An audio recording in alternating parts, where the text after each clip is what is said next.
guys. How are you? Good. Good, thank you. So to start, I love every time there's a comedy and a drama pushed together into one thing. I really like it because I think you can show a lot of more emotions than you necessarily would in one or the other. And so for you guys, what was the fun of getting to play both of those elements within this show? Yeah, I love genre Genre. bending. I like genre bending genders. Oh, What? that's good. That sounds interesting. I know that sounds like a show. I like genre bending, or when genres bump up against each other, and you have like a romantic comedy that's an adventure also, and and for me, I've always loved that tone. I think TV is very depressing right now. It stresses me out, like the end of the world or a dystopian future, or there's a virus taking over, and I'm like, oh, all of that's just too real. And so I love the tone of a dramedy because the stakes have to be high for the comedy to land. Because then it's like you're in these ridiculous situations, and you're like bah, and then the more grounded you are, the funnier it is. Yeah, it's like a challenge in itself. Of you kind of want to. It's big situations where you want to keep it real, so it's believable as well. And I agree with that because I love dark comedies, but a dramedy as well. I love kind of the mix of things, and when it's done well, it's just the most fun TV I find or films. Yeah. Yeah, when I was going to ask you, Santiago, I love you, and you came from recently finishing Picard, which was like in the middle of space battles and Patrick Stewart's back, and then you go to this like not lighter the family drama, but like this comedy on Apple.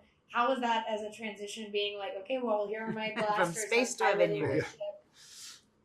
From a spaceship to a tractor, basically. Yeah. I'm always driving something. It's great. You want to shake things up, and I find like I've always loved comedy. I've always felt I've never done enough of it, but it's kind of the reason I went into acting because I did a play once and fell in love with it. And I just feel I love to bring, even in dramatic situations, always try and find a lightness and humor because life has humor. I mean, you can be in the darkest situations and there's always going to be humor there. So I think whatever genre there is, if you can bring a little bit of lightness to it, it's great.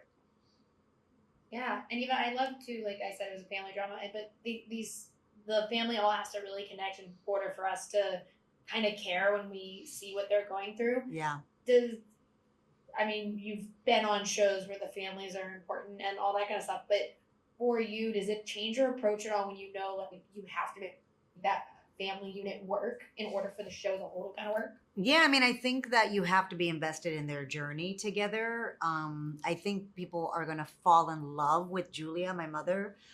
She's so funny and great. And then people are going to fall in love with Victoria too. I don't know if they're going to like Gala so much, but but I do think that from the first episode you're invested in why do they have this dynamic, and then all of that is unpacked throughout the series, and really they needed this dire situation together to force them to get to know each other and fall in love with each other. And I think it's a beautiful journey that they go on with all the bumps and bruises. I think it's fun to see that unravel, and I think it's real. I think I love a show too that you can watch with the whole family, and so you can watch with your grandma, you can watch with your mom, you can watch with your daughter, and I think everybody's going to identify with one of them. Like, I think she's right, I don't think she's crazy. Yeah, I love it. Thank you guys so much for joining me today. I really appreciate it, and I can't wait for everyone to get to see it. Thank you. Thank you. Thanks. Have a good day. Bye.